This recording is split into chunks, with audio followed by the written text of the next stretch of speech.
ஒருத்தர் ரொம்ப கவலையோடு உட்காந்துருந்தார். எதை பற்றி சார் கவலைப்படுறீங்கன்னு கேட்டோம். எதிர்காலத்தை பற்றி கவலைப்படுறேன்னார்.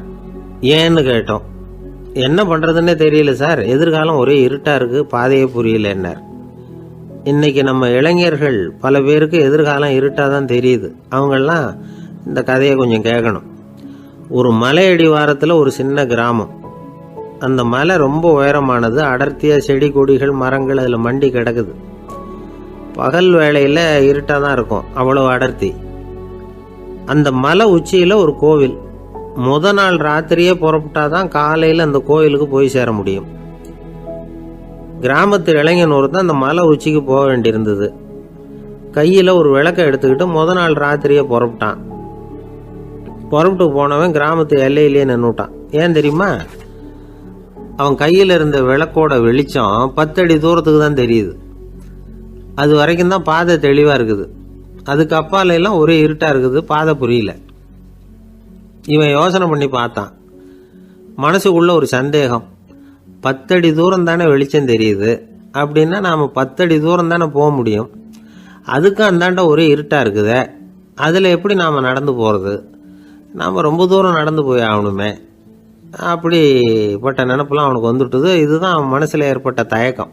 இப்படி யோசிச்சுக்கிட்டே அந்த இளம் ஆசாமி புறப்பட்ட இடத்துலயே நின்றுகிட்டு இருக்கிறான். அந்த சமயத்தில் ஒரு வயசான பெரியவர் அந்த பக்கமாக வந்தார். அவர் கையில் இதை விட சின்னதாக ஒரு விளக்கு வச்சிருந்தார். அது எப்படின்னா அது ஒரு 5 அடி தூரத்துக்கு தான் வெளிச்சம் காட்டுது. அவ்வளவு சின்ன விளக்கு. அவரும் மலை உச்சிக்கு போகிறதுக்காக தான் வந்துகிட்டு இருக்கிறார். அவரை பார்த்து இவன் கேட்டான், என்ன பெரியவரே, இவ்வளவு சின்ன விளக்கை வச்சுக்கிட்டு அவ்வளவு தூரத்துக்கு எப்படி மலையேற போறீங்க அப்படின்னு கேட்டான். நீ ஏன் இப்படி தயங்கிட்டே நிற்கிறேன்னு கேட்டார் பெரியவர். என்கிட்ட இருக்கிற விளக்கு 10 அடி தூரத்துக்கு தான் பாதையை காட்டுதுன்னா.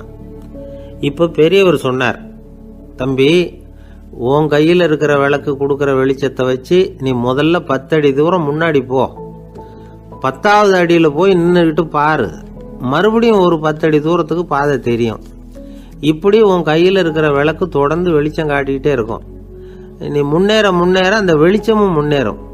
அதனால் எத்தனை கிலோமீட்டர் தூரம் வேணும்னாலும் நீ இந்த 10 அடி தூரம் வெளிச்சத்தை வச்சுக்கிட்டே நீ போயிடலாம், புறப்படு அப்படின்னார்.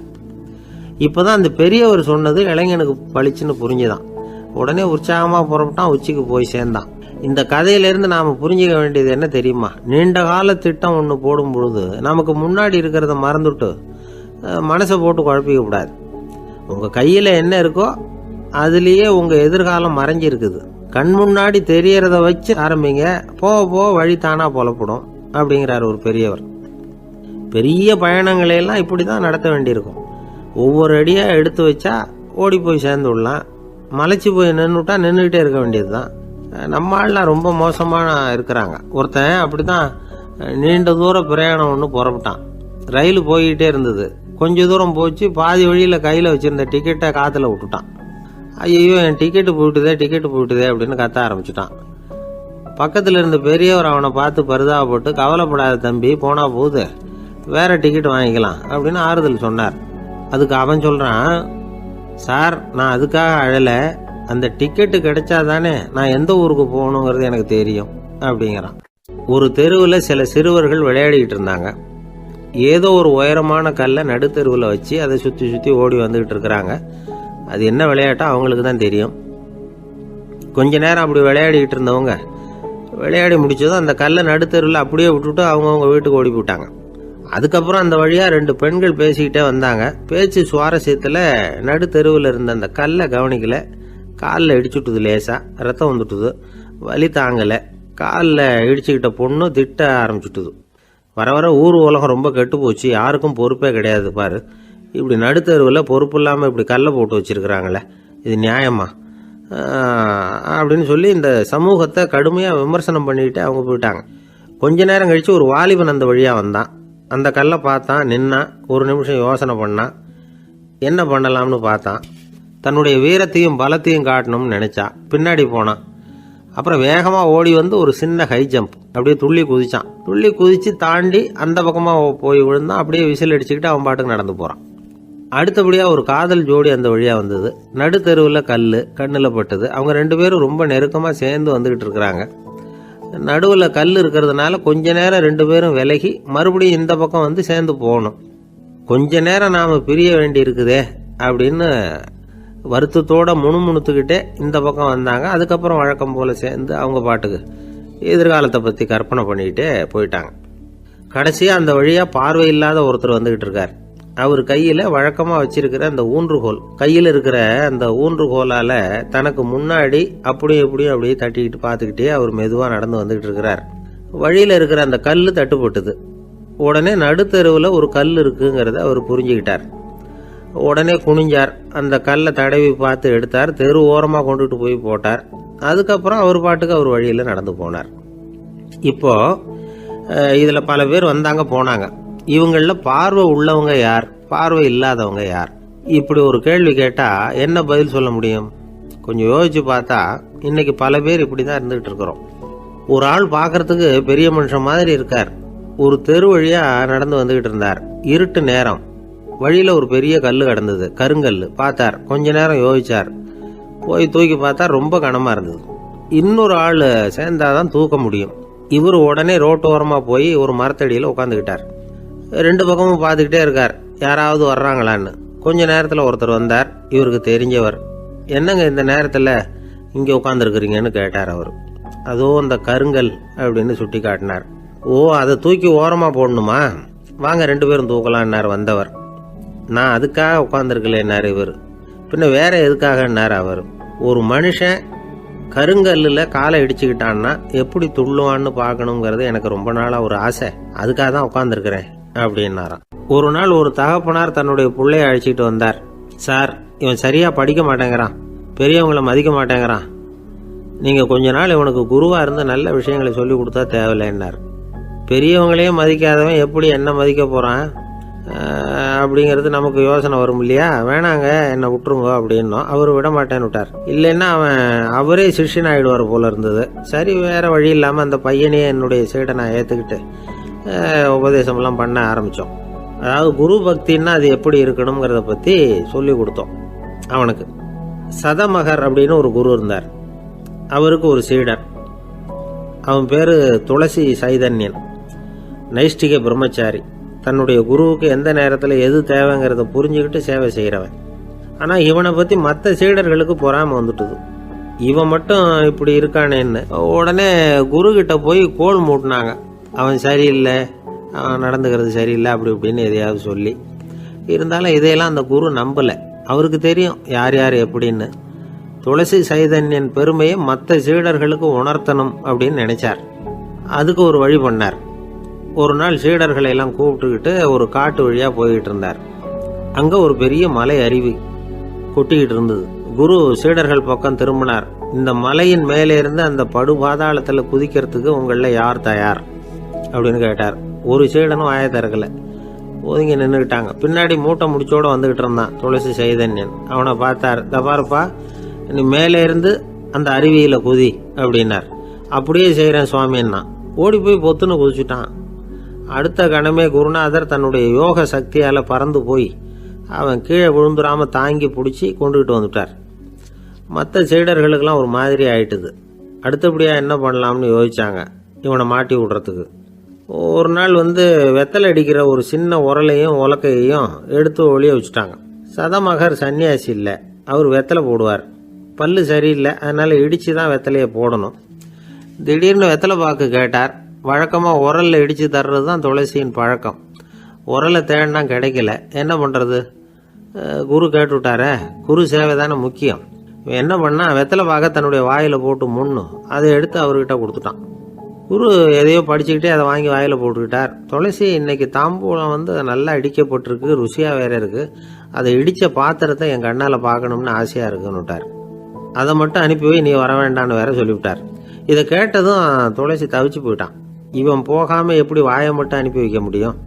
இவன் தவிக்கிறத பார்த்ததும் மற்ற சீடர்களுக்கெல்லாம் மனசுக்குள்ளே ரொம்ப சந்தோஷம். துளசி கொஞ்சமும் யோசிக்கலை. வாழை எடுத்தான், தன்னுடைய தலையவே அப்படியே அறுத்து வெட்டி எடுத்தான். இன்னொரு சீடங்கிட்ட கொடுத்துட்டான், எடுத்துகிட்டு போகணும்னு சொல்லி. கொண்டுட்டு போய் குரு முன்னாடி வைக்கிறாங்க. அந்த தலையில் வாய் திறந்துருக்கு, வெத்தலை போட்டு முன்னு இருந்தது, தெரிஞ்சு போச்சு, சிவப்பாக இருந்தது. அவனுடைய குரு பக்தியை இப்போ எல்லாரும் ஒத்துக்கிட்டாங்க. அதுக்கப்புறம் குரு சதமகர் தன்னுடைய அற்புத திறமையினால அந்த தலையை மறுபடியும் ஒட்ட வச்சுட்டார். துளசிக்கு உயிர் வந்துட்டுது.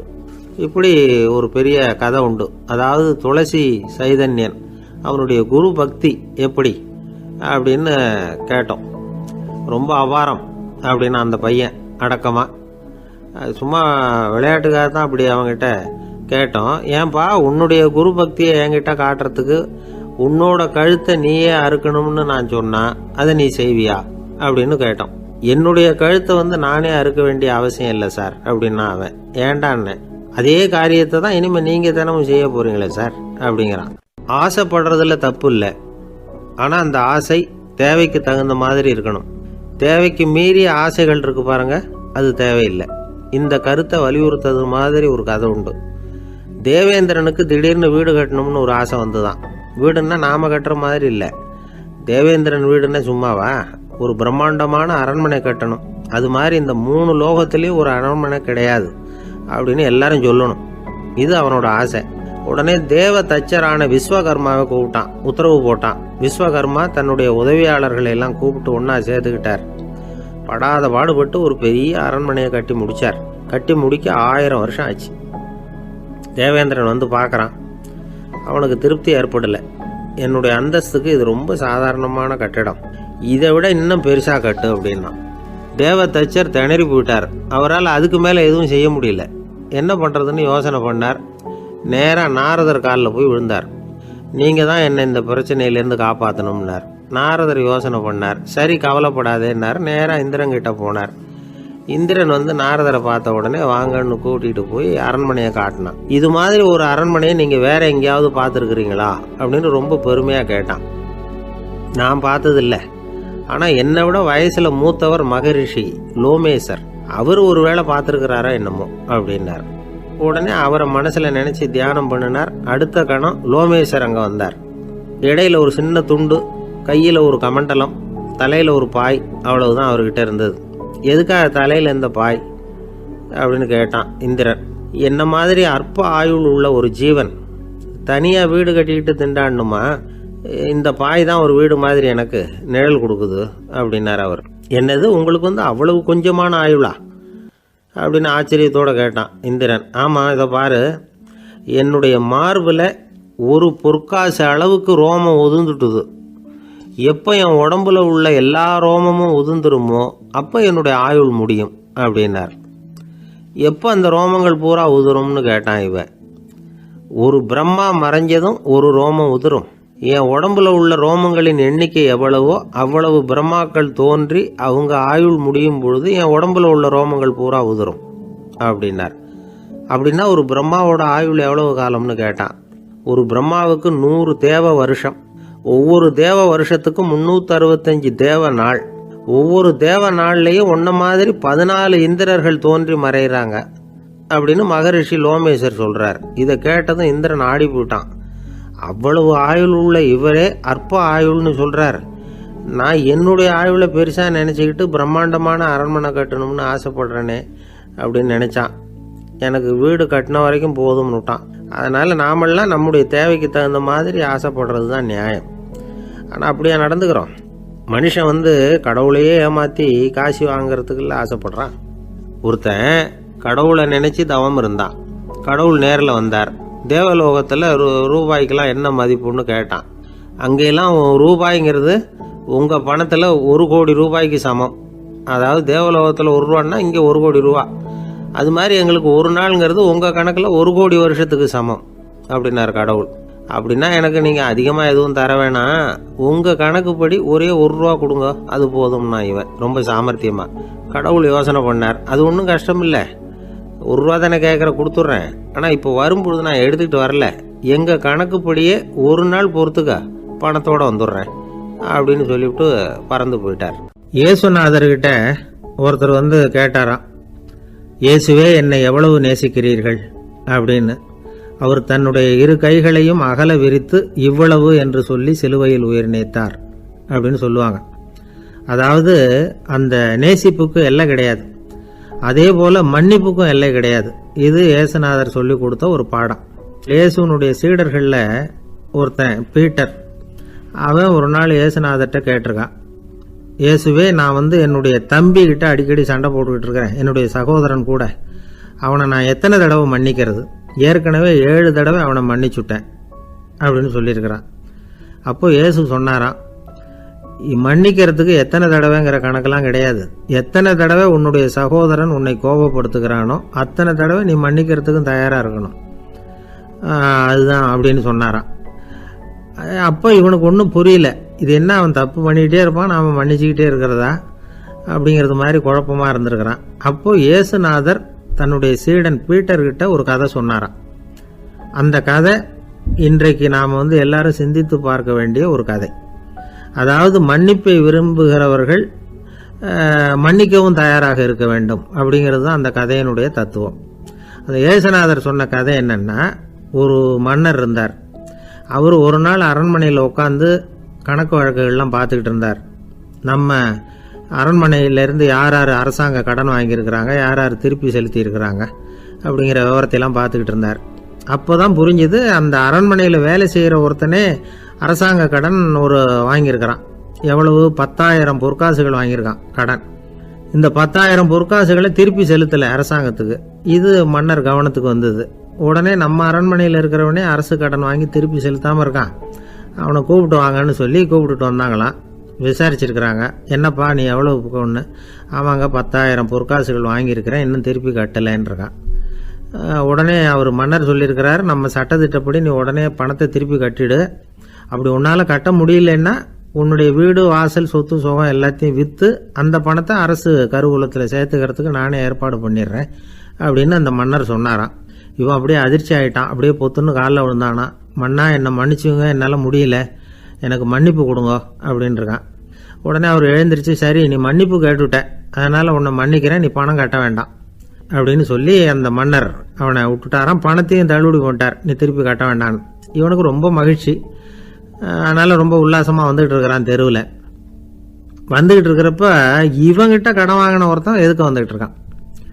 அவன் இவங்கிட்ட ஒரு 100 பொற்காசுகள் கடன் வாங்கியிருக்கான். அவன் வந்தான், இவன் போய் அவன் சாட்டையாக பிடிச்சிக்கிட்டான், நீ எப்படா என் கடனை திருப்பி கொடுக்க போகிறேன்னு. அவன் இப்போ முடியல, கொஞ்சம் பொறுத்துக்கா, அப்புறம் தரேன் இருக்கான். அதெல்லாம் முடியாது, நீ கொடுத்து தான் ஆகணும் அப்படின்னு இவன் புடிவமாக சொல்கிறான். இப்போ நிலைமையை பாருங்கள், இவன் ஏற்கனவே 10,000 பொற்காசுகள் அரசாங்கத்தில் கடன் வாங்கினா அதுக்கு மன்னிச்சு விட்டுட்டார் இவனை.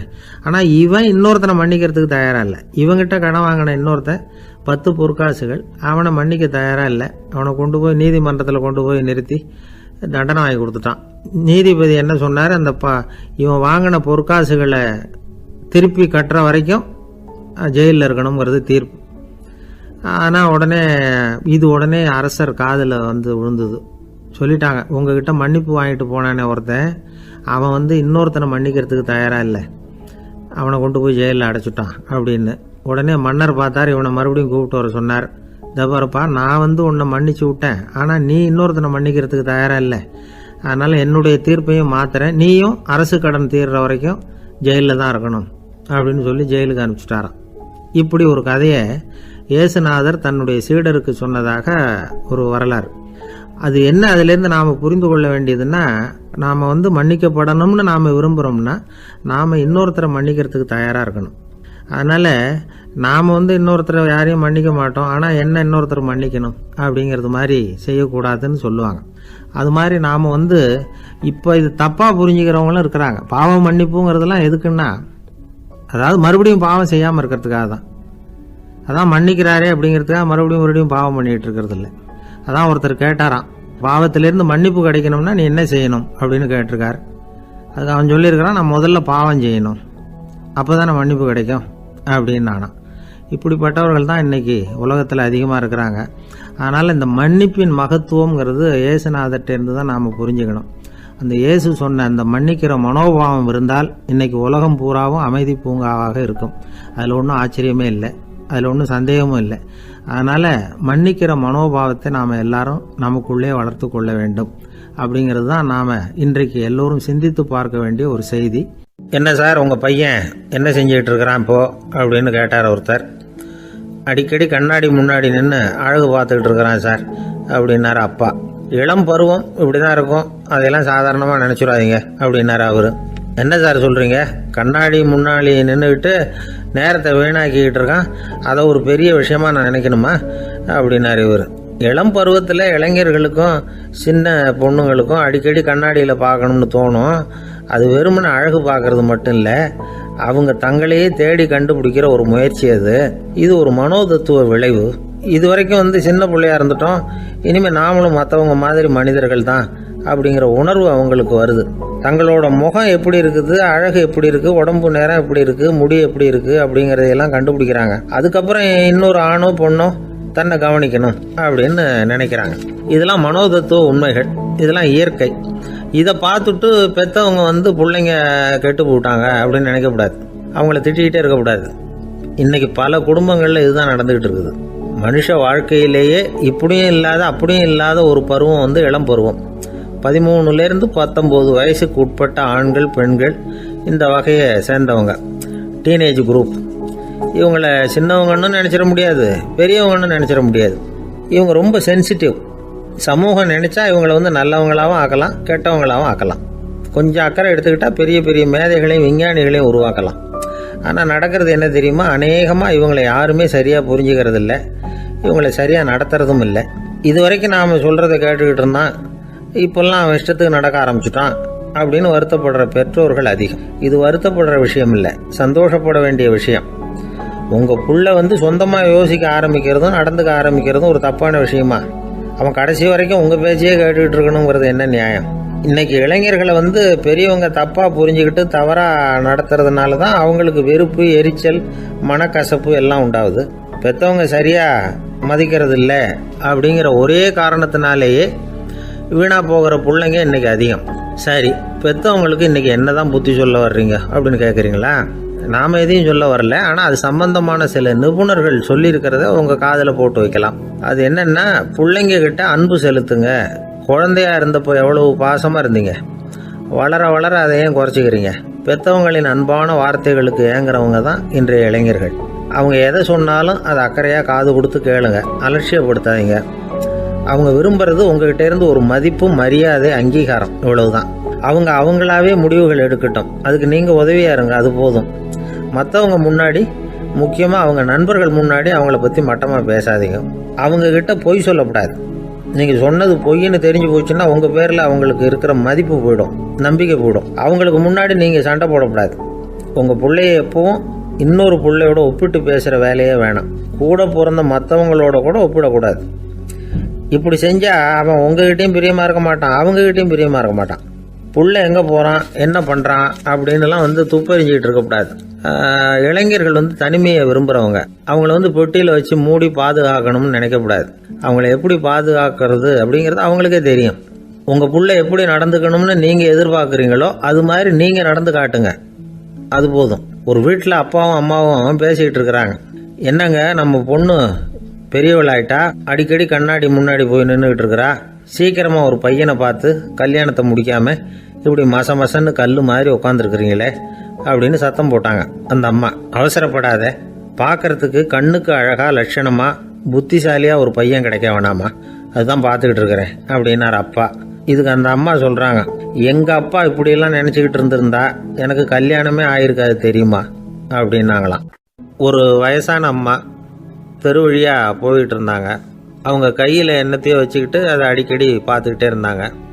ஒருத்தன் மெதுவாக அவங்கக்கிட்ட போய் கையில் இருக்கிறது என்ன அப்படின்னு எட்டி பார்த்தா அவங்க கையில் 4 பல் இருந்துதான். இவன் ஆச்சரியமாக அந்த அம்மாவை பார்த்தான். ஏம்மா, உனக்கு என்ன பைத்தியமா, ஏது இந்த பல், இதை என்னத்துக்காக கையில் வச்சுக்கிட்டு அலைஞ்சிக்கிட்டு இருக்கிற அப்படின்னு கேட்டிருக்கான். அதுக்கு அந்த அம்மா விவரம் சொல்ல ஆரம்பித்தாங்களாம். இதை பாருப்பா, எனக்கு ஒரு மகன் இருந்தான், அவனை ரொம்ப செல்லமாக வளர்த்தேன். அவனை தரையிலேயே நடக்க விடுறதில்ல, எப்பவும் தூக்கி வச்சுக்கிட்டு இருப்பேன். அவன் நல்லா பெரியவனாகி பள்ளிக்கூடம் போகிறப்ப கூட அவன் புஸ்தக மூட்டையை நான் தான் சுமந்துக்கிட்டு போவேன். பார்க்குறவங்க கூட கேலி பண்ணுவாங்க, ஏம்மா படிக்க போகிறது நீயா உன் பிள்ளையான்னு கேட்பாங்க. அவன் இன்னைக்கு எவ்வளோ பெரிய மனுஷன் ஆகிட்டான், வெளிநாட்டில் பெரிய உத்தியோகத்தில் இருக்கான். சமீபத்தில் இங்கே வந்துட்டு போனான். ஒரு நாள் ஏதோ கோபத்தில் என்ன அரைஞ்சுட்டான், அப்போ இந்த 4 பல்லும் கீழே விழுந்துட்டுது. இன்னமும் கூட விழுந்திருக்கும், ஆனால் பல்லு தான் இல்லை. என் புள்ள அரைஞ்சதுனால விழுந்த பல்லு இல்லையா அது, அதனால் இதை எப்பவும் என் கையிலேயே வச்சுக்கிட்டு ஆசையோடு பார்த்துக்கிட்டு இருக்கிறேன். அவன் தான் வெளிநாட்டுக்கு போட்டான், அவனை பார்க்க முடியாத ஏக்கத்தை நான் இந்த பல்லை பார்த்து போக்கிக்கிறேன் அப்படின்னு நாங்களாம் அந்த அம்மா. இந்த கதை எதுக்காகன்னா, தாய் அன்பு அப்படிங்கிறது எப்படிப்பட்டதுங்கிறத புரிஞ்சுக்கிறதுக்காக. கல்யாணம் ஆனதுக்கு அப்புறம் தாயை மறந்து விடுறவங்க எத்தனை பேர் இந்த உலகத்தில்? அவங்க காதில் வேணுங்கிறதுக்காக தான் இந்த தகவல். ஆனால் ஒரு விஷயம் மட்டும் நல்லா புரிஞ்சுக்கணும், தாயை மதிக்க தெரிஞ்சவங்க தான் இன்றைக்கி வாழ்க்கையில் எல்லா விதத்துலேயும் முன்னுக்கு வந்திருக்கிறாங்க. வேணும்னா விசாரித்து பார்த்துக்குங்க. இன்னொரு அம்மா இருந்தாங்க, அவங்க தினமும் ஒரு கோயிலுக்கு வருவாங்க. சாமியை பார்த்து, கடவுளே நான் இறந்து போனால் நரகத்துக்கு போகணும் அப்படின்னு வேண்டிக்குவாங்களாம். எல்லோரும் சொர்க்கத்துக்கு போகணும்னு தானே கடவுள்கிட்ட வேண்டிக்குவாங்க. இந்த அம்மா தினம் நான் நரகத்துக்கு போகணும் அப்படின்னு வேண்டிக்கிறாங்க. அங்கேருந்து அர்ச்சகருக்கு இது சந்தேகம். ஒரு நாள் அதை நேரடியாகவே அவங்கக்கிட்ட கேட்டுவிட்டார். அதுக்கு அந்த அம்மா பதில் சொன்னாங்களாம், ஐயா, எனக்கு கல்யாணம் ஆகி ரொம்ப நாள் வரைக்கும் குழந்தை பாக்கியம் இல்லாமல் இருந்தது. கோயில் குளம் எல்லாம் சுற்றி வந்தேன். ரொம்ப நாள் கழித்து ஒரு குழந்தை பிறந்தது, ஆண் குழந்தை. அவனை நான் ரொம்ப செல்லம் கொடுத்து வளர்த்தேன். அதோட விளைவு என்ன ஆச்சுன்னா, அவன் ரொம்ப மோசமாக ஆயிட்டான். கெட்ட பழக்க வழக்கம்லாம் கற்றுக்கிட்டான். அவன் இறந்து போனால் நிச்சயம் அவனுக்கு நரகம்தான் கிடைக்கும். அந்த அளவுக்கு கெட்டவன் அவன். அப்படிப்பட்ட காரியங்கள்லாம் பண்ணிகிட்ருக்கான், எனக்கு தெரியும். இவனுக்காக நரகத்தில் கூட யாரும் தயவு காட்ட மாட்டாங்க, தாட்சண்யம் காட்ட மாட்டாங்க. அதனால் இவனுக்கு முந்தி நான் இறந்து நரகத்துக்கு போயிட்டா அங்கே இவனை கவனிச்சிக்கலாமே, இவனுக்கு பணிவிடை செய்யலாமேன்னு பார்க்குறேன் அப்படின்னு நாங்களாம். அதனால தான் நான் நரகத்துக்கு போகணும்னு தினம் ஆண்டவனை வேண்டிகிட்டு இருக்கிறேன் அப்படின்னு கண்கலங்கி அந்த அம்மா சொன்னாங்களாம். அதுதான் தாய் உள்ளம்ங்கிறது. தாயின் பெருமையை சரியாக உணர்ந்துட்டா அவங்களுக்கு எப்பவும் எந்த கஷ்டமும் வராது. இது ஏதோ உபதேசத்துக்காக சொல்கிற வார்த்தை இல்லை, உண்மையான வார்த்தை. இந்த விவரத்தையெல்லாம் நண்பர் ஒருத்தர்கிட்ட சொல்லிகிட்டு இருந்தேன். அவர் கொஞ்ச நாள் கழித்து என்னை தேடி வந்தார். அவர் கையிலேயே 4 பல்லு வச்சுருந்தார். என்னங்க ஆச்சு, ஏதுங்க அந்த பல்லு அப்படின்னு விசாரித்தோம். உங்கள் உபதேசத்தை கேட்டுவிட்டு இந்த உலகத்தில் எல்லாரையும் தாயாக நினைக்க ஆரம்பிச்சிட்டேன். ஒரு அம்மாவை கடத்தரில் பார்த்து தாயேன்னு கூப்பிட்டேன்.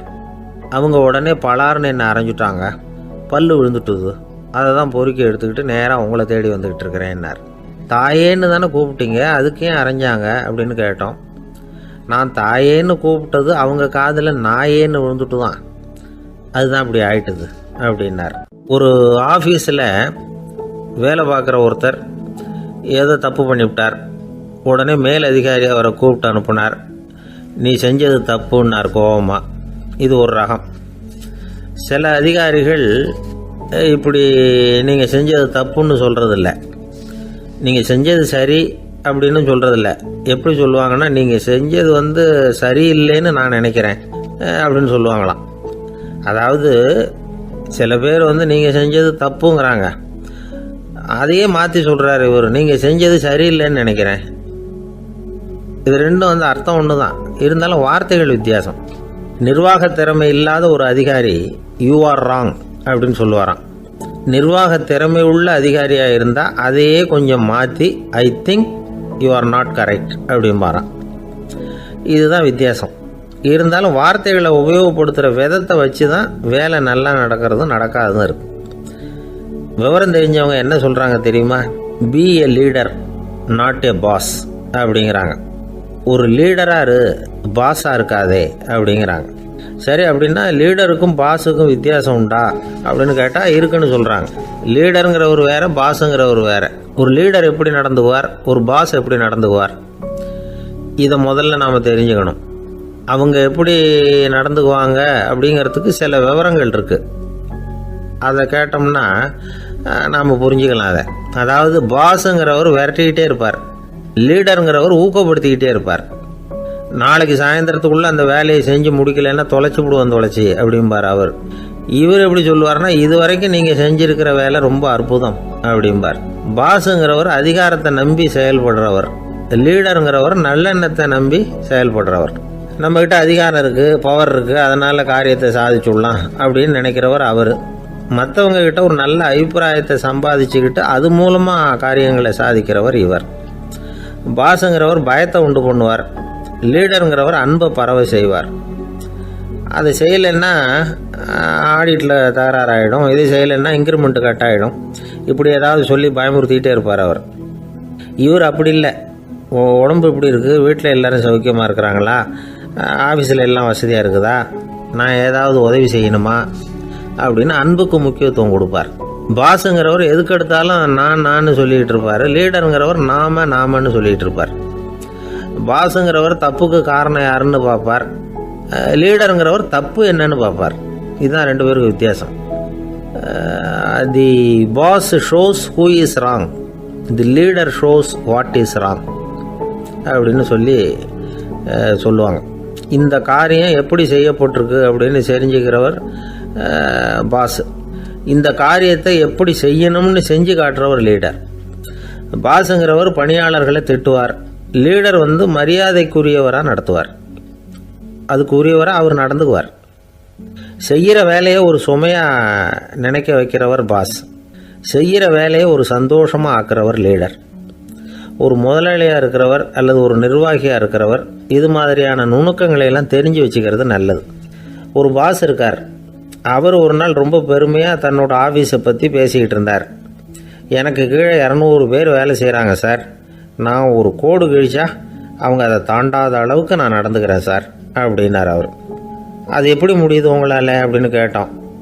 நான் கோடே கிழிக்கிறதில்ல சார் அப்படின்னார். ஒருத்தர் மனசில் நிம்மதி இல்லாமல் உட்காந்துருந்தார். என்ன சார் விஷயம் அப்படின்னு விசாரித்தேன். அகலக்கால் வச்சுட்டேன், அதுதான் அவதிப்படுறேன்னார். விவரமாக சொல்லுங்கன்னு. வீடு கட்டணும்னு ஆரம்பித்தேன், வேலை பாதியிலேயே நிற்கிது, கையில் பணம் இல்லை அப்படின்னார். இது மாதிரி ஆசாமிகள் பல பேரை நீங்கள் பார்த்துருக்கலாம். இவங்கெல்லாம் சுலபமாக மன அழுத்தத்துக்கு ஆளாயிடுறாங்க. மன உளைச்சல், அதாவது ஸ்ட்ரெஸ் அப்படின்னு சொல்கிறோமே, அதுக்கு அடிப்படையான சில காரணங்கள் உண்டு. அதாவது மிகையாக திட்டமிடுதல் அப்படிங்கிறதும் ஒரு முக்கியமான காரணம். நடைமுறை சாத்தியம் என்னங்கிறத மனசில் வச்சுக்கிட்டு எந்த திட்டத்தையும் தீட்டணும், அப்போ தான் அது சரியாக வரும். ரெண்டாவது காரணம் என்ன தெரியுமா? ஒரே நேரத்தில் பல்வேறு செயல்களில் ஈடுபடுறது. தொலைபேசியில் பேசிக்கிட்டே கையில் இருக்கிற கடிதத்தை படிச்சுக்கிட்டே எதிரில் உட்காந்துக்கிட்டு இருக்கிறவருக்கும் அப்பப்போ பதில் சொல்லிக்கிட்டு மனசில் பல்வேறு சிந்தனைகளை அப்படியே ஓட விட்டுக்கிட்டு இருக்கிறது, இதுவும் மன அழுத்தத்தை உண்டாக்குது. மூணாவது காரணம், எதிலேயும் வெற்றி மட்டும் எதிர்பார்க்குற ஒருதலைப்பட்சமான ஆர்வம். நாம் தொட்டதெல்லாம் வெற்றியாகவே முடியணும் அப்படின்னு எதிர்பார்க்குறவங்க ஏதாவது ஒன்றில் தோல்வியை கண்டால் தோண்டு போயிடுறாங்க. எப்படியும் முடியலாம்ங்கிற எண்ணம் ஏற்கனவே நமக்குள்ளே இருந்துட்டுதுன்னா அந்த அவஸ்தை வராது. அதனால் அதுவும் நம்ம வளர்த்து கொள்ள வேண்டிய ஒரு குணம். மன உளைச்சல் ஏற்படுறதுக்கு இன்னொரு காரணம், எதையும் வேகமாக செஞ்சுடணும் அப்படிங்கிற துடிப்பு. அந்த துடிப்பே மனசை அழுத்த ஆரம்பிச்சிடும். எந்த ஒரு காரியத்திலையும் தாமதமோ இடையூறோ ஏற்பட்டால் அதை பொறுத்துக்கிற மனப்போக்கம் வேணும். அது இல்லாதவங்க அழுத்தத்துக்கு ஆளாயிடுறாங்க.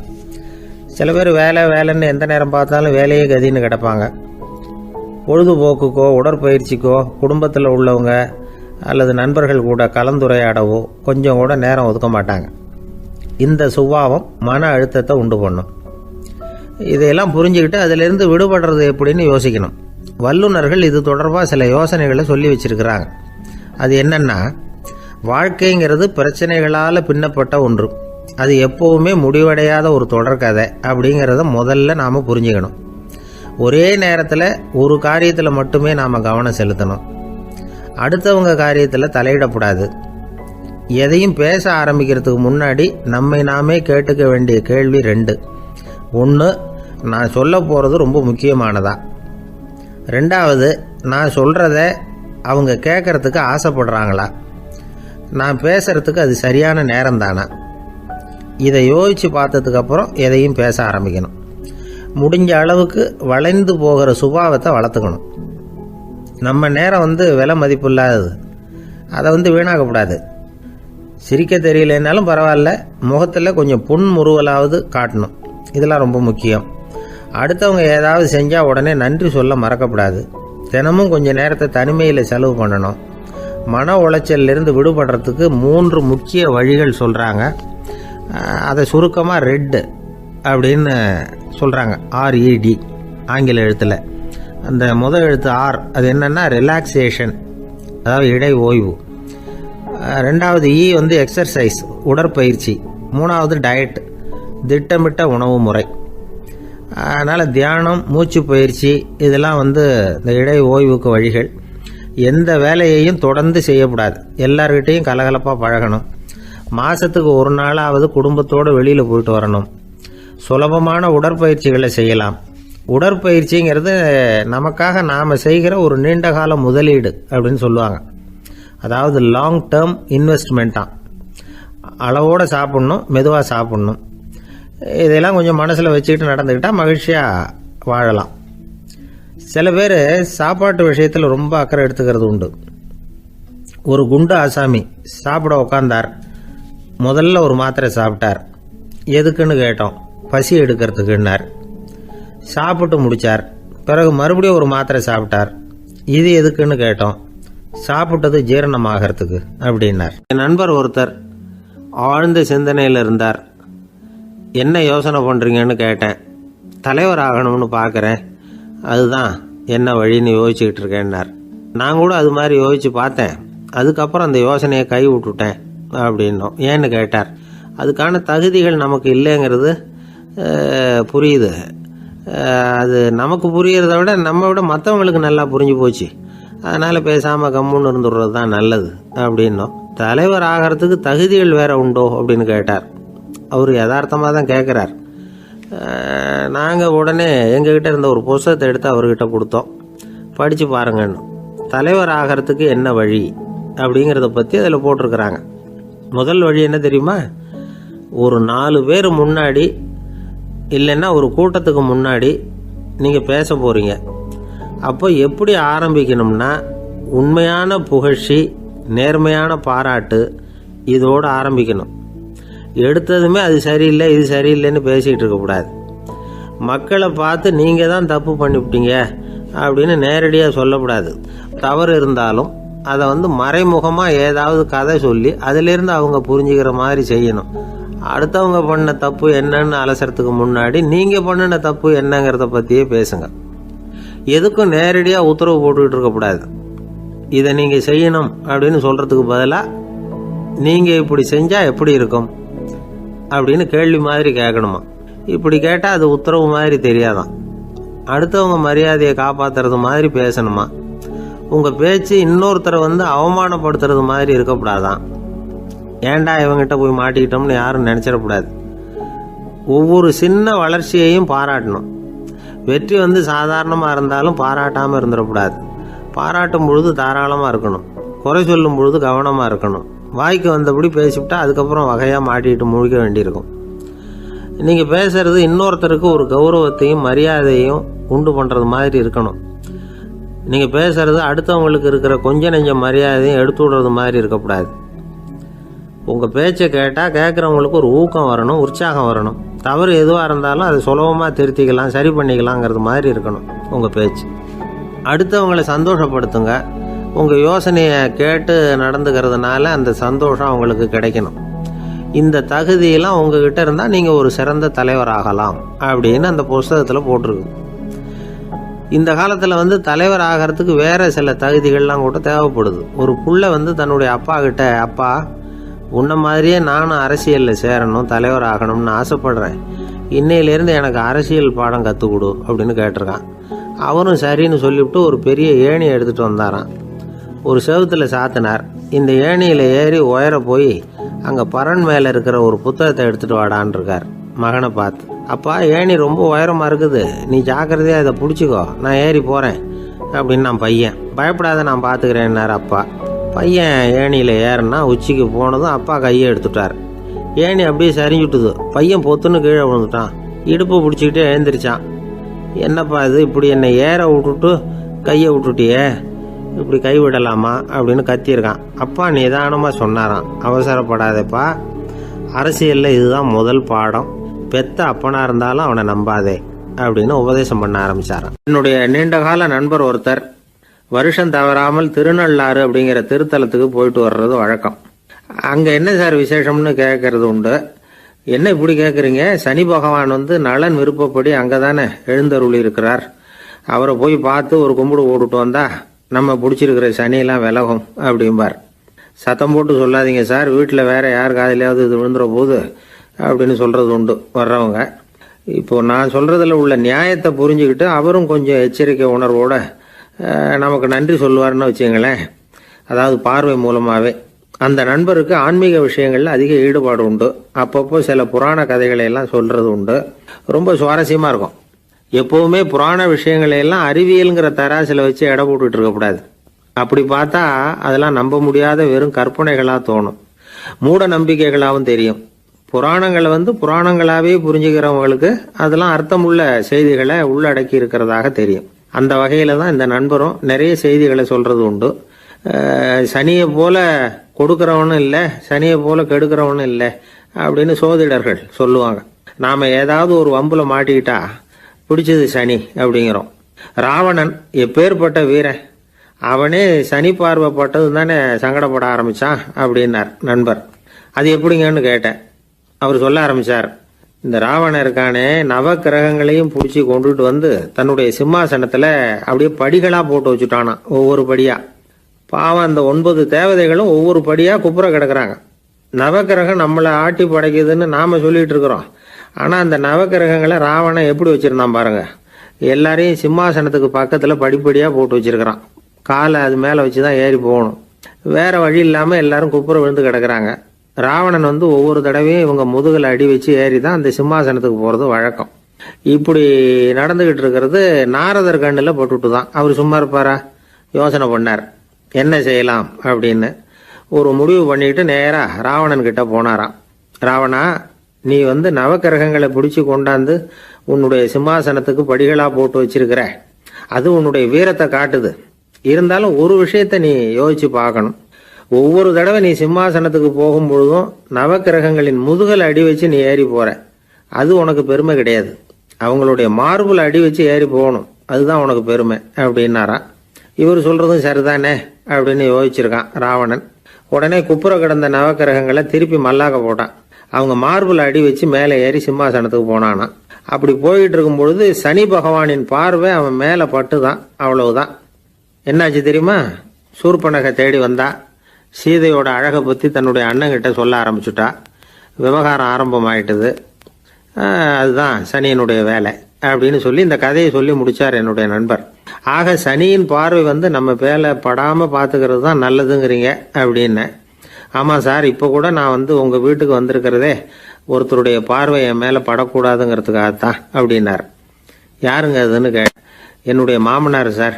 அவசரத்துக்கு அவர்கிட்ட கொஞ்சம் கடன் வாங்கி விட்டேன்.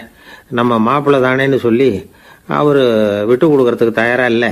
இன்னைக்கு இப்ப அவர் எங்க வீட்டுக்கு வரக்கூடிய நேரம், அதுதான் அவர் பார்வையிலிருந்து படாம தப்பிக்கலாங்கிறதுக்காக இங்க வந்துட்டேன் அப்படின்னார். பார்வை படணும்னு இருந்தா பட்டுத்தான் தீரும் போல இருக்கு அப்படின்னா. என்ன சார் சொல்றீங்கன்னார் ஒன்னும் புரியாம. நீங்க இங்கதான் வருவீங்கன்னு அவருக்கு ஏற்கனவே தெரியும் போல இருக்கு. அதனால உங்களுக்கு முன்னாடியே உங்க மாமனார் இங்க வந்துட்டார். அதுவும் அந்த பீரோவுக்கு பக்கத்துல தான் பின்னாடி மறைஞ்சு நின்றுட்டு இருக்கிறார் அப்படின்னு. ஒரு பள்ளிக்கூடம், அதுல வசதியான வீட்டுக்குள்ள ஒருத்தன் படிச்சுக்கிட்டு இருந்தான். இன்னொரு ஏழை பையனும் அங்க படிச்சுக்கிட்டு இருக்கிறான். இவங்க 2 பேரும் ஒரே தெருவில் தான் இருக்கிறாங்க. பணக்கார வீட்டு பையன் பங்களாவில் இருந்தான். அவனுக்கு வேலை செய்யறதுக்காக சில வேலை ஆட்கள் உண்டு. அதனால அவன் நல்லா சாப்பிடுவான், தூங்குவான். ஏதோ வரணுமேங்கிறதுக்காக பள்ளிக்கூடத்துக்கு வருவான், போவான், அவ்வளவுதான். இந்த ஏழை பையன் இருக்கானே, அவன் அப்படி இல்லை. காலையில எழுந்திருப்பான், உடற்பயிற்சி பண்ணுவான், அவங்க வீட்டில் கிடைக்கிற சாதாரண உணவு அதை அளவோட சாப்பிடுவான், வீட்டில் உள்ள வேலைகளையும் செய்வான், பள்ளிக்கும் தவறாம வந்துடுவான். அவனுக்கு கூட பிறந்த சகோதர சகோதரிகள் 8 பேர். எல்லாரும் தன்னம்பிக்கையோட அவங்க வேலையை செஞ்சுக்கிட்டு இருந்தாங்க. இந்த பையன் எப்பவும் உண்மையை தான் பேசுவான், கடமையை ஒழுங்கா செய்வான். ஆசிரியர்களுக்கு இவனை ரொம்ப பிடிக்கும். அதனால இவனை அந்த பள்ளிக்கூடத்து மாணவர் தலைவனா ஆக்கியிருந்தாங்க. இது அந்த பெரிய இடத்து பையனுக்கு பிடிக்கல. மாணவர் தலைவனுக்கு பணிஞ்சு போறதுக்கும் அவனுக்கு விருப்பம் இல்லை. ஒரு நாள் வகுப்புல ஆசிரியர் எல்லா மாணவர்களுக்கும் ஒரு வேலை கொடுத்தார். எல்லாரும் அதை சுறுசுறுப்பா செஞ்சுக்கிட்டு இருக்கிறாங்க. இவன் மட்டும் சோம்பலா உட்காந்துருக்கிறான். ஆசிரியர் அந்த பக்கமா வந்தார். இதை பார்த்துட்டார். உடனே மாணவர் தலைவனா இருக்கிற அந்த ஏழை பையனை கூப்பிட்டார். பாருப்பா, ஏன் அந்த பையன் இப்படி சும்மா உட்காந்துருக்கிறான், என்னன்னு விசாரிச்சு சொல்லு அப்படின்னு சொல்லிவிட்டு உள்ள போயிட்டார். இவன் மெதுவா போய் அவன்கிட்ட விசாரிச்சான், ஏன் இப்படி சோர்ந்து போய் உட்காந்துருக்கிற அப்படின்னு. அவன் ரொம்ப அலட்சியமா இவனை திரும்பி பார்க்கறான். என்னோட சிரமம் உனக்கு என்ன தெரியும்? வீட்டில் என்னுடைய சௌகரியங்களை கவனிக்கிற வேலை ஆட்கள் 2 பேரும் இன்னைக்கு வேலைக்கு வரல. அதனால என்னோட வேலையெல்லாம் நானே கவனிக்கிற மாதிரி ஆயிட்டுது. அதனால சோர்ந்து போயிட்டேன் அப்படின்னு நான். அப்புறம் கேட்டிருக்கான், அது சரி, உன்னுடைய வீட்டில் உன்னுடைய வேலைக்காரங்க வராத போது நீ எப்படி சமாளிக்கிற அப்படின்னு கிண்டலாக கேட்டிருக்கான். அதாவது இவன் ஏழைங்கிறதையும் இவன் வீட்டில் வேலை செய்யறதுக்கு யாரும் இல்லைங்கிறதையும் இப்படி சொல்லி கிண்டல் பண்ணுறான். இந்த ஏழை பையனுக்கு இது புரிஞ்சுது, மனசு வேதனை போட்டுது. இருந்தாலும் வெளியில் காட்டிக்காமல் சிரிச்சுக்கிட்டே சொன்னானா, எனக்கு அந்த கவலையே கிடையாது, என்னுடைய உதவிக்கு நான் நினைச்ச உடனே என்னுடைய காரியத்தை செய்யறதுக்கு 8 பேர் எப்பவும் தயாராக இருப்பாங்க அப்படின்னு நானும். இவன் இப்படி சொன்னதும் அவனுக்கு ஒரு மாதிரி ஆயிட்டு தான், தலையை குனிஞ்சுக்கிட்டே போயிட்டான். உள்ளே உட்காந்துருந்த ஆசிரியர் காதில் இது விழுந்தது. உடனே இந்த ஏழை பையனை உள்ளே கூப்பிட்டு போனார், கேட்டார், என்னப்பா இப்படி சொல்கிற? இவன் பொய் சொல்ல மாட்டாங்கிறது அவருக்கு தெரியும், அவனை சமாளிக்கிறதுக்காக இப்படி ஒரு பொய்யை சொல்லியிருப்பாங்கிறதையும் அவரால் ஏற்றுக்க முடியல. ஏன்பா நீ நினைக்கிற காரியத்தை செய்ய 8 பேர் தயாராக இருக்கிறதா சொன்னியே, உன்னுடைய சகோதர சகோதரிகளை குறிப்பிட்டு அப்படி சொன்னியா அப்படின்னு கேட்டார். இல்லைங்க ஐயா, நான் அவங்கள குறிப்பிட்டு அப்படி சொல்லலைன்னா. அப்படின்னா பொய் சொன்னியா? இந்த சின்ன விஷயத்துக்கு அப்படி பொய் சொல்லலாமான்னார். ஐயா நான் பொய்யும் சொல்லலைன்னா. இவன் அப்படின்னா நீ சொன்னதுக்கு என்ன அர்த்தம்னார். இப்போ அந்த பையன் சொல்கிறான், ஐயா நான் நினைக்கிறத செய்து முடிக்க என் கூட இருக்கிற அந்த 8 பேர் யாருன்னா 2 கால் 2 கை வாய் மூக்கு கண்ணு காது ஆக மொத்தம் 8. இவங்க தான் அந்த வேலை ஆட்கள். நான் சொல்கிறத செய்யறதுக்கு, நான் சொல்கிறத கேட்கறதுக்கும் செய்யறதுக்கும் அவங்க எப்பவும் தயாராக இருக்காங்க. அந்த அளவுக்கு என்னுடைய பயிற்சிகள் பழக்க வழக்கங்கள் மூலமாக அவங்கள நல்ல நிலைமையில் வச்சிருக்கிறேன் அப்படின்னா. இந்த கதையை சுவாமி சின்மயானந்தர் சொல்கிறது வழக்கம். இயற்கை நமக்கு கொடுத்துருக்கிற வேலை ஆட்கள் இந்த 8, இவங்களை நல்ல முறையில் வச்சிருந்து வேலை வாங்க வேண்டியது நம்முடைய கடமை. அந்த கடமையை ஒழுங்காக செஞ்சுக்கிட்டு வந்தால் வாழ்க்கையில் வெற்றி நிச்சயம், இல்லைன்னா குழப்பம்தான். புத்தி சரியாக இல்லைன்னா இந்த வேலையாட்கள் நாம் சொல்கிறத கேட்க மாட்டாங்க. ஒருத்தன் குடி போதையில் தள்ளாடி தள்ளாடி போய் ஒரு மரத்தில் முட்டிக்கிட்டானான். தலையில் கட்டு போட்டுக்கிட்டு மறுநாள் வந்திருக்கான். ஏன்டா இப்படி பண்ணுறேன்னு கேட்டிருக்காங்க. நான் ஒதுங்கி போன்னு தான் சொன்னேன், அது கேட்கல அப்படின்றான். எது கேட்கல? உன்னோட காலா அப்படின்னு கேட்டிருக்காங்க. இல்லைங்க அந்த மரம் அப்படின்னு நானா. ஒருத்தர் குதிரை ரேஸுக்கு போனார், பணம் கட்டினார், தோற்று போயிட்டார். மறுபடியும் போனார், பணம் கட்டினார், தோற்று போனார். அடுத்த தடவையும் பணம் கட்ட போனப்போ அவரை தடுத்து கேட்டோம், ஏன் சார் ஏற்கனவே விட்டது போதாதா, இன்னமும் இருக்கிறத விடணுமா அப்படின்னு கேட்டோம். விட்டதையெல்லாம் மொத்தமாக எடுக்க வேணாமா சார், அதுக்காக தான் தொடர்ந்து பணம் கட்டுறேன்னார் அவர்.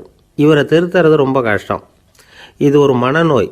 மனநோய்களில் பல வகை உண்டு.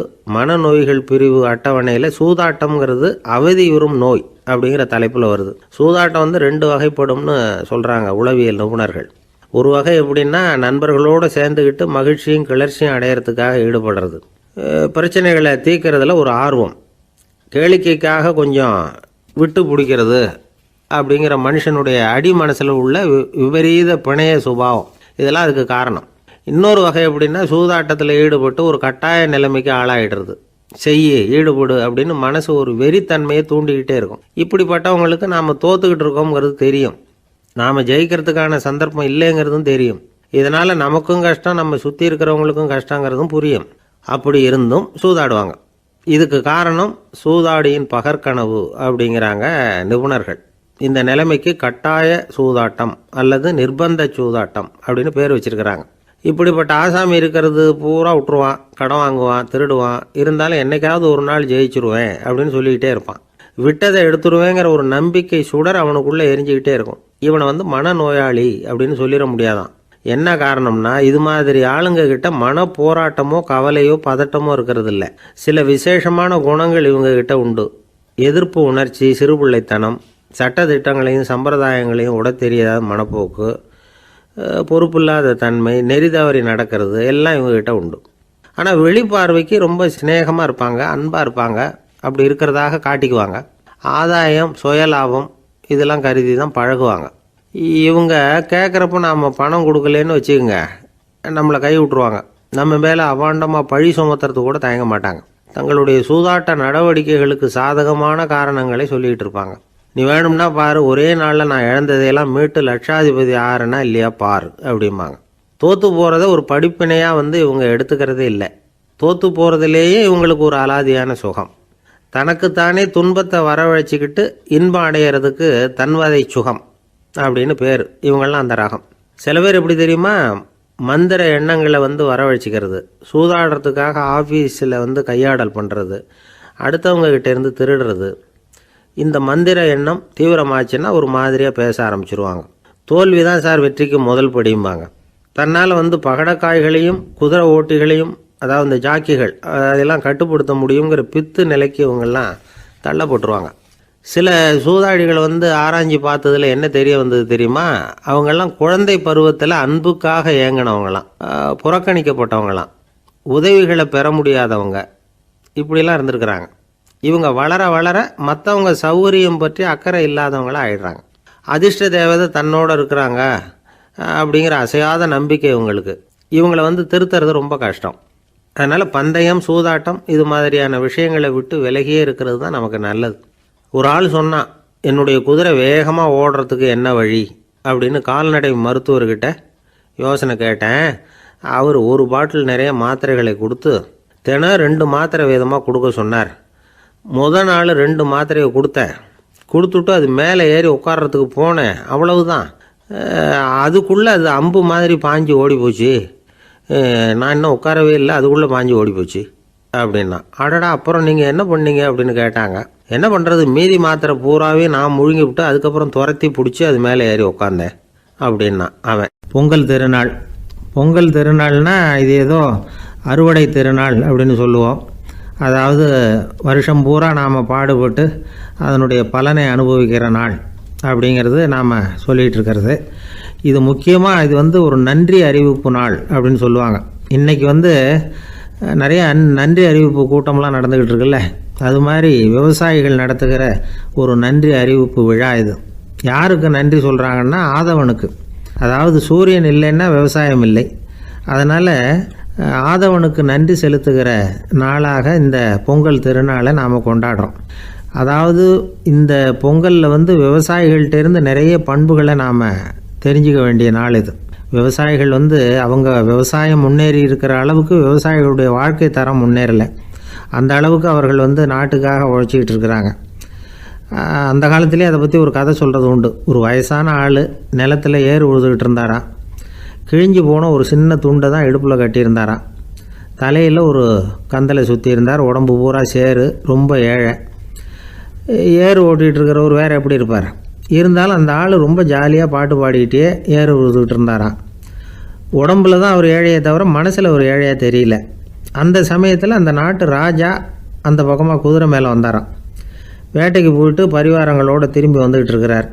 ரொம்ப செல்வ செழிப்பில் இருக்கிற ராஜா அவர் இந்த வயசான விவசாயியை பார்த்துருக்கார். இந்த ஆள் ரொம்பவும் ஏழைங்கிறது அவர் பார்த்தாவே பளிச்சுன்னு தெரியுது. கட்டிக்கிறதுக்கு நல்ல துணி இல்லை, உடம்போ இழைச்சி போயிருக்குது, வயிறு முதுகில் போய் ஒட்டிக்கிட்டு இருக்கு, கண்ணு குழி விழுந்து போயிருக்குது. ஆனாலும் முகத்தை பார்த்தா சந்தோஷமாக இருக்கிற மாதிரி இருக்குது. இவ்வளோ உற்சாகமாக பாடிக்கிட்டு இருக்கிறாரே அப்படின்னு ஆச்சரியமாக நினச்சி பார்த்தார் அந்த ராஜா. சரி, அவர்கிட்ட கொஞ்சம் பேச்சு கொடுத்து பார்க்கலாம் அப்படின்னு முடிவு பண்ணார். ஐயா பெரியவரே, இப்படி கொஞ்சம் வர முடியுமான்னாராம். பொழுது போகிறதுக்குள்ளே நான் இந்த வயல் பூரா உழவு ஓட்டி ஆகணும், அதனால் பேசுகிறதுக்கு நேரம் இல்லை அப்படின்னாராம் அந்த பெரியவர். என்ன அவ்வளவு அவசரமாக? மீதி இருந்தால் நாளைக்கு உழுதக்கூடாதா? அது சரி, உனக்கு எத்தனை ஏக்கர் நிலம் இருக்குது அப்படின்னு விசாரிச்சிருக்கார் ராஜா. எனக்குன்னு சொந்தமாக உள்ளங்கை அளவு கூட நிலம் கிடையாது. இது எங்கள் முதலாளியோட நிலம். இதை பூராவும் உழுது முடித்தாதான் அவர் கூலி கொடுப்பார். நான் கூலிக்கு உழுதுகிட்டு இருக்கிறேன். உங்ககிட்ட பேசிக்கிட்டு இருந்தால் அவருக்கு துரோகம் பண்ணது மாதிரி ஆகிடும் அப்படின்னாராம். ராஜா குதிரையை விட்டு கீழே இறங்கினார். வரப்பில் நடந்து அந்த பெரியவர்கிட்டே போனாராம். சரி, ஒரு நாள் பூரா உழுதா உனக்கு எவ்வளவு கூலின்னு கேட்டிருக்கார். 8 அணா கூலி கிடைக்கும்னாராம் அவர். இது ரொம்ப காலத்துக்கு முன்னாடி நடந்த ஒரு சம்பவங்கிறதுனால அப்போ 8 அணா கூலிங்கிறது ரொம்ப பெருசு. இருந்தாலும் அதுவும் அந்த ராஜாவுக்கு பெரிய கூலியாக தெரியல. இவ்வளவு தானா, இதை வச்சுக்கிட்டு நீ எப்படி காலம் தள்ளுற அப்படின்னாராம். ஒன்றும் கவலை இல்லை அப்படின்னாராம் அவர். ராஜாவுக்கு ரொம்ப ஆச்சரியமாக போச்சு. 8 அணா கூலி வாங்குகிற இந்த ஆள் கவலை இல்லாமல் இருக்கிறார், ஏராளமான வசதியோடு இருக்கிறன்னா கவலை இல்லாமல் வாழ முடியலையே அப்படின்னு நினச்சி பார்த்துருக்கார். அது சரி, 8 அணாவில் எப்படி குடும்பம் நடத்துகிற அப்படின்னு கேட்டாராம். எனக்கு கிடைக்கிற 8 அணாவில் 2 அணா குடும்பத்துக்கு செலவழிக்கிறேன், 2 அணா பழைய கடனுக்கு கொடுக்குறேன், 2 அணா தர்மம் செய்கிறேன், 2 அணா வட்டிக்கு கொடுக்குறேன், ஒரு குறையும் இல்லைன்னாராம். ராஜாவுக்கு ஒன்றும் புரியல. எனக்கு ஒன்றும் புரியலேன்னு இருக்கார். ஐயா, எனக்கும் என் மனைவிக்கும் 2 அணா செலவாகுது. வயசான அம்மா அப்பா இருக்கிறாங்க, சின்ன வயசில் என்னை காப்பாற்றினவங்க அவங்க. அந்த கடனுக்கு 2 அணா செலவாகுது, அது பழைய கடன். என் தங்கச்சி ஒருத்தி ஆதரவு இல்லாத நிலைமையில் தன்னுடைய மகனோட என் வீட்டில் வந்து இருக்கிறா. அவளுக்கும் அவள் மகனுக்கும் 2 அணா செலவு பண்ணுறேன், அது தர்மம். எனக்கு 2 பிள்ளைங்க இருக்கிறாங்க, அவங்களுக்கு 2 அணா செலவு பண்ணுறேன், அது வட்டிக்கு கொடுக்கறது மாதிரி.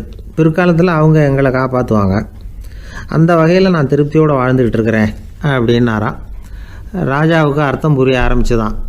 அந்த பெரிய நிலத்தை விலை கொடுத்து வாங்கி அந்த பெரியவருக்கே தானமாக கொடுத்துட்டாராம். இப்போ உழுதவருக்கே நிலம் சொந்தமாயிட்டுது. அன்னையிலேருந்து அரசனுக்கும் ஆறுதல் கிடைச்சிதான். இப்படி ஒரு கதை சொல்லுவாங்க. 8 அணா வருமானத்தை வச்சுக்கிட்டு எப்படி காலத்தை தள்ளுறதுன்னு சொல்கிறதுக்காக இந்த கதையை சொல்கிறதாக யாரும் தப்பாக நினச்சிக்கக்கூடாது. கிடைக்கிறத எப்படி பங்கு போடுறார், எப்படி திருப்தியாக வாழறார் அப்படிங்கிறது தான் முக்கியம். அது மாதிரி இன்றைக்கு இந்த பொங்கல் திருநாளில் உழவர்கள் மனசு மகிழ்ச்சியாக இருந்ததுன்னா அது எல்லாரும் மகிழ்ச்சியாக இருக்கிறது மாதிரி அர்த்தம். அதனால் அவர்கள்ட்டேருந்து நாம் பாடம் கற்றுக்கணும். சில உழவர்கள் தங்கள் நிலத்தில் விளையிறத தாங்கள் சாப்பிட மாட்டாங்க. அடுத்தவங்கள்ட்ட விற்றுட்டு சந்தையில் போய் வேறு அரிசி வாங்கிட்டு வந்து தான் இவங்க சாப்பிடுவாங்க. அப்படிப்பட்ட விவசாயிகள்லாம் இது உண்டு. பங்கிடுகிற பண்பை உழவர்கள்ட்டேருந்து கற்றுக்கொள்ளுங்கள் அப்படிம்பாங்க. ஒரு ஆள் நிம்மதியாக மகிழ்ச்சியாக இருந்தானா, உங்கள் நிம்மதிக்கும் மகிழ்ச்சிக்கும் என்ன காரணம்னு கேட்டிருக்கார் இன்னொருத்தர். என்கிட்ட இருந்தது பூராவையும் என் பிள்ளைங்களுக்கு சமமாக பங்கு போட்டு கொடுத்துட்டேன், எனக்குன்னு எதுவுமே வச்சுக்கல, அதுதான் நிம்மதிக்கு காரணம்ன்றிருக்கான். உங்ககிட்ட இருந்தது எவ்வளவு இருந்தது அப்படின்னு கேட்டிருக்காரு அவர். மொத்தமாக ஒரு 50,000 ரூபா இருக்கும் அப்படின்னு இருக்கான். அவ்வளவும் பணமாகவே இருந்ததா அப்படின்னு கேட்டிருக்காங்க அவங்க. இல்லைங்க, அவ்வளவும் கடன், அதை தான் பிரித்து கொடுத்துருக்கேன் பிள்ளைங்க கிட்ட அப்படின்னு நானும். அவன் அந்த மரத்தின் உச்சியில் ஒரு பறவை கூடு, ஏதோ ஒரு பறவை கூடு கட்டியிருந்தது. அது என்ன பறவைன்னா ராஜாளி. ஒரு குரங்கு அந்த மரத்து கிளையில தாவி தாவி குதிச்சுக்கிட்டு இருந்தது. அப்போ இந்த கூட்டில் இருந்த முட்டை அது கண்ணில் போட்டுவிட்டுது. அதுக்கப்புறம் அது சும்மா இருக்குமா, விளையாட்டாக ஒரு முட்டையை எடுத்தது, மரத்தை விட்டு கீழே இறங்குச்சு. கீழே ஒரு குப்பை மேட்டில் ஒரு கோழி சில முட்டைகளை அது பாட்டுக்கு இட்டு வச்சிருந்தது. குரங்கு தன் கையில் இருந்த ராஜாளி பறவையோட முட்டையை அந்த கோழி முட்டைகளோட சேர்த்து போட்டுட்டு போயிட்டுது. கோழி வந்தது, பார்த்தது, அதுக்கு ஒன்றும் வித்தியாசம் புரியல. தன்னுடைய முட்டைகளோட சேர்த்து அந்த ராஜாளி முட்டையையும் சேர்த்து அடைகாத்துது. கொஞ்ச நாள்ல குஞ்சுகள்லாம் பொரிச்சுது, எல்லாம் முட்டை விட்டு வெளியில வந்தது. ராஜாளி பறவையோட குஞ்சு அந்த கோழி குஞ்சுகளோடவே சேர்ந்து வளர்ந்தது. மற்ற கோழி குஞ்சுகள் போலவே இதுவும் குப்பையை கிளறிச்சு புழு பூச்சிகளை சாப்பிட்டுது. காக்கைகள் தாக்கிறதுக்கு வந்ததுன்னா மற்ற கோழி குஞ்சுகள் மாதிரியே இதுவும் பயந்து போய் தாய் கோழியின் சிறகுகளுக்கு உள்ள ஒளிஞ்சிக்கும். இப்படியே கொஞ்ச காலம் போச்சு. குஞ்சுகள்லாம் வளர்ந்து பெருசாயிட்டுது. சிலது சேவல்களாச்சு, சிலது கோழிகளாச்சு. அந்த ஒன்று மட்டும் ராஜாளி ஆச்சு. ஆனா ஒரு விஷயம், தான் ஒரு ராஜாளிங்கிறது அந்த பறவைக்கு தெரியாது. தன்னையும் ஒரு கோழின்னே அது நினைச்சுக்கிட்டு இருக்கு. அப்படி நினைச்சுக்கிட்டு குப்பை மேட்டை கிளறிக்கிட்டு இருக்கு. ஒரு நாள் சாயந்தர நேரம் இந்த ராஜாளி பறவை கீழே அது பாட்டுக்கு வழக்கம் போல குப்பையை கிளறிக்கிட்டு இருக்குது. அப்போ அண்ணாந்து பாக்குது. வானத்துல உயரத்துல கூட்டமா ராஜாளி பறவைகள் உல்லாசமா வட்டம் அடிச்சு பறந்துகிட்டு இருக்கு. அதே இது பாக்குது. இதுக்கு மனசுக்குள்ள ஏக்கமா போச்சான். அப்போ இதுக்கு ஆண்டவன் பேர்ல கோபம் வந்துதான். ஆண்டவனுக்கு என் பேர்ல ஏன் இந்த ஓர வஞ்சனை, என்னையும் ஒரு ராஜாளியா படைச்சிருந்தா நானும் கூட இந்நேரம் ஆகாயத்துல உல்லாசமா பறந்துகிட்டு இருப்பேனே அப்படின்னு நினைச்சு வருத்தப்பட்டுதான். இது வேடிக்கையா இருக்குல்ல. ஒரு வகையில பார்த்தா நாம கூட இந்த ராஜாளி பறவை மாதிரி தான் வாழ்ந்துகிட்டு இருக்கோம் அப்படிங்கிறார் ஒரு உளவியல் நிபுணர். நம்மால எவ்வளவு வேலை செய்ய முடியும் அப்படின்னு நாம நினைச்சுக்கிட்டு இருக்கிறோமோ அதை விட பல மடங்கு நம்மால வேலை செய்ய முடியுமா, பல மடங்கு வேகமாகவும் வேலை செய்ய முடியும் அப்படிங்கிறார் அவர். நம்முடைய முழுமையான பலம் என்னங்கிறது நமக்கே தெரியறதில்ல, அதுதான் கஷ்டம். நம்முடைய பலம் தெரியாததுனாலதான் நாம எதுக்கு எடுத்தாலும் பயந்துகிட்டு இருக்கிறோம்.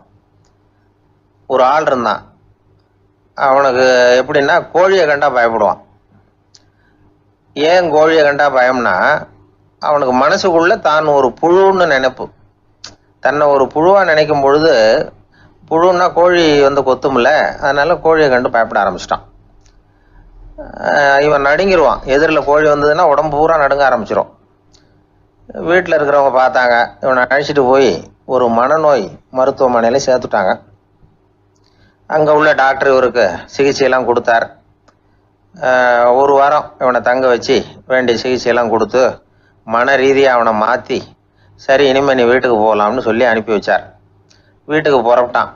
அப்போ சொன்னார், இதை பாருப்பா, நீ வீட்டுக்கு போகலாம், நேராக வீட்டுக்கு போ, நல்லா ஞாபகம் வச்சுக்கோ, இனிமே நீ ஒரு புழு கிடையாது, மனுஷன், தைரியமா புறப்படு, போயிட்டு வா அப்படின்னு சொல்லி வழி அனுப்பி வச்சார். சரிங்க டாக்டர்னு சொல்லிவிட்டு இவன் புறப்பட்டு போனான். பாதி வழி போயிருப்பான்.